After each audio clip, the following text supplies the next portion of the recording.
it puts everything into really clear perspective.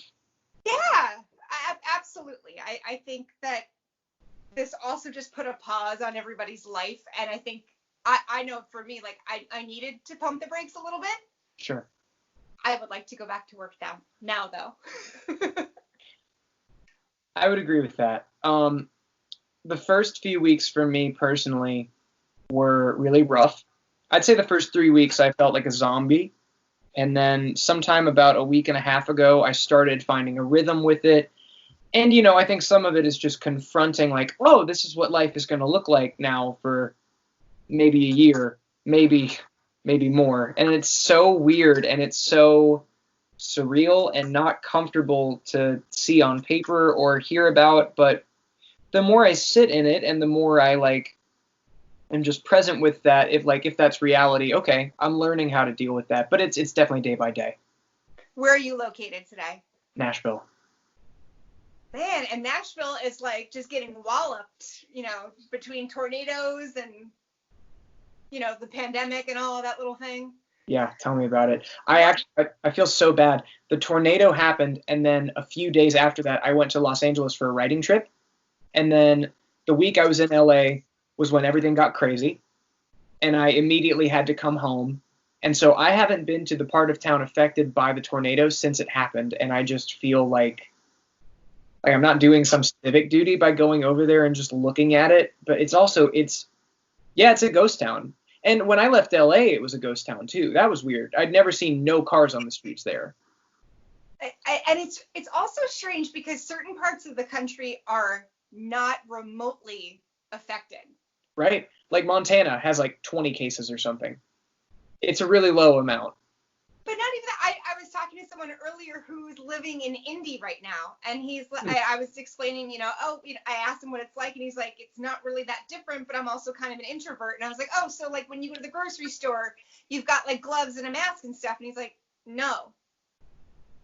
Wow. I was like, wait a minute. Wow. You can do whatever you like. You can pretty much do whatever you want.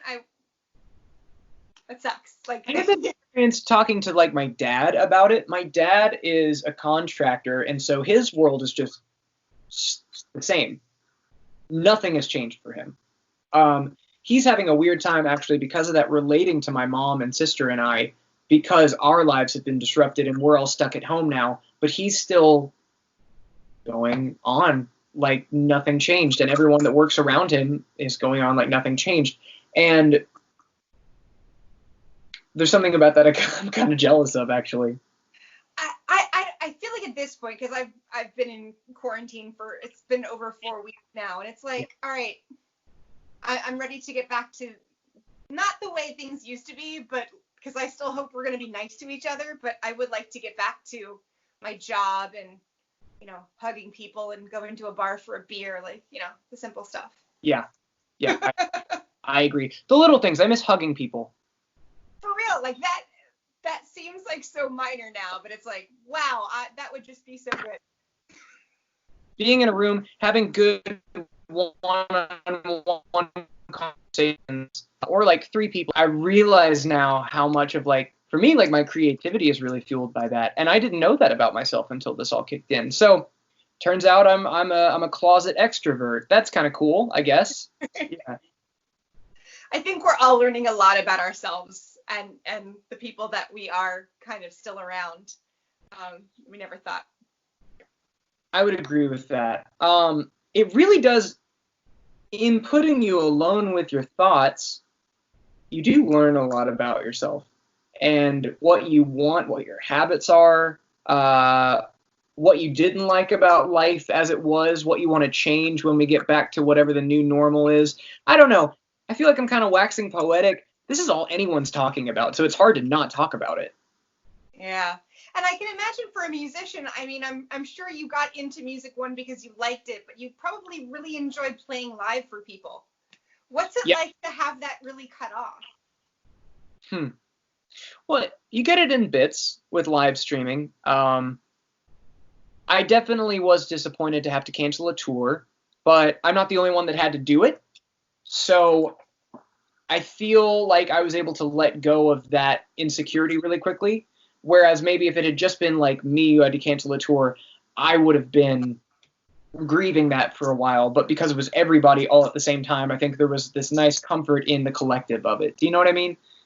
I do miss playing for people live, and playing through a camera is nice, and it's nice that that's what we have to do. It's a cool way to interface with people, but it's just not the same as being in a room with people and sweating with people and moving with people and, you know, sharing energy in a room together is just nothing like it. It is really making me grateful that I've gotten to do that in my life. And I only got to play one show this year, and it was the wildest show I've ever played. And it was the best show the band has ever played, and it was the best crowd we've ever played to. And, you know, I'm really thankful for that. That's wild. Yeah. If that's the only one this year, I'm really grateful for that. I bet. Yeah, I mean, that definitely gives you good memories to hold on to. What is it like playing? Because I would imagine, you know, your live show, you're moving around the stage, even if, you know, and people are cheering, they're talking, they're reacting. You don't get to hear that reaction anymore. You read it maybe as it scrolls down on the bottom. If you can find, for me, I don't think I'd even be able to follow along. I'd be like, we'll talk at the end because I can't do both. What is it like to play either standing or sitting still and not hearing anything back? Huh. You know, I haven't really thought about this. I'm sorry.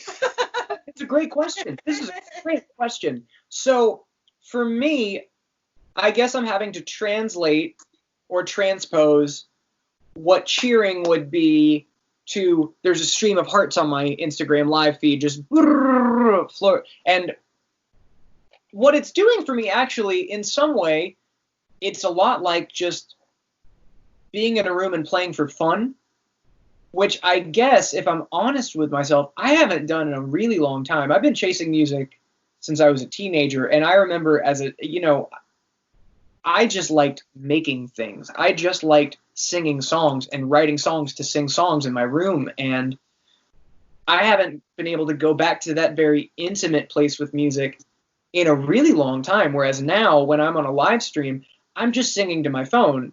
So I'm really just playing what feels comfortable, what feels fun.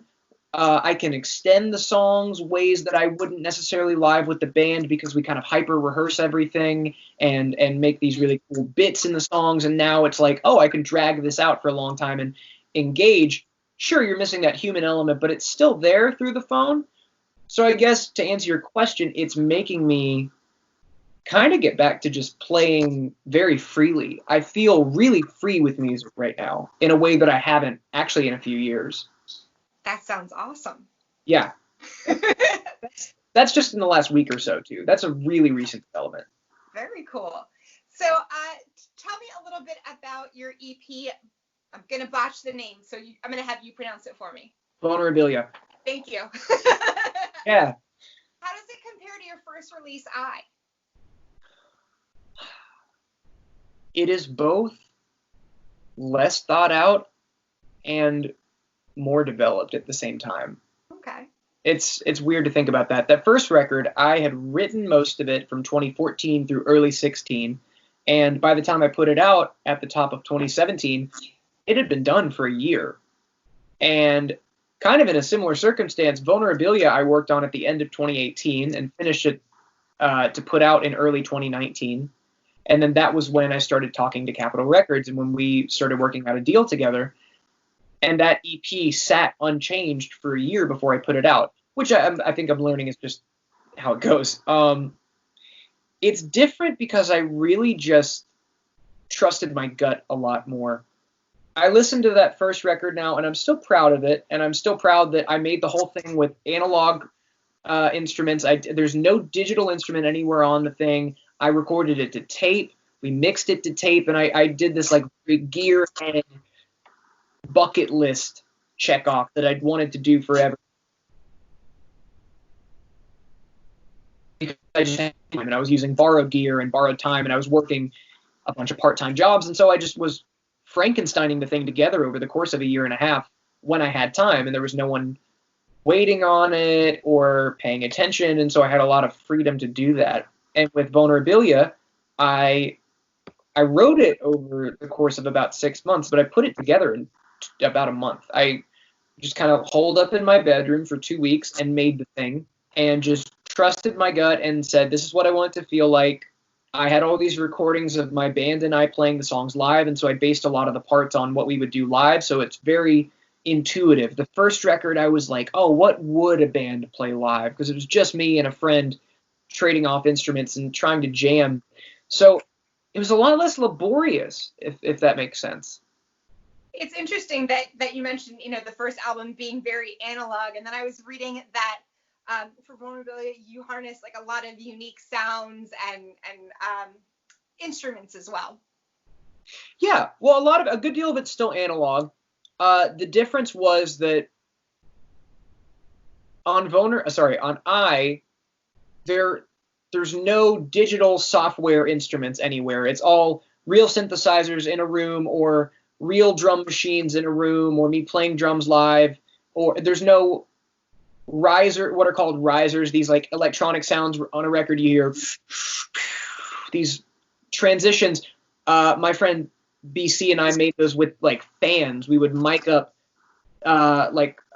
swivel room fans, and we would kind of edit those with the tape. And on Vulnerabilia, I would make everything electronically, and then I got to finish the thing with like a hero of mine, this producer named Jamie Liddell, and in his room worked out a lot of the acoustic guitar sounds like I'm Not Okay, the sitar on Not Okay, the pianos, the vocals, finished it in this room setting, but it just feels, I think it feels a lot more spontaneous. And I think it breathes more as a result. But what do you hope fans take away from it if they listen to the album from start to finish? Feel your feelings. No one knows what we're doing. No one has an answer to what we're doing. The most you can do is the most you can do. I think that's excellent advice. Yeah. So until then, stay home, stay safe, so we can go out and hear live music eventually. Okay.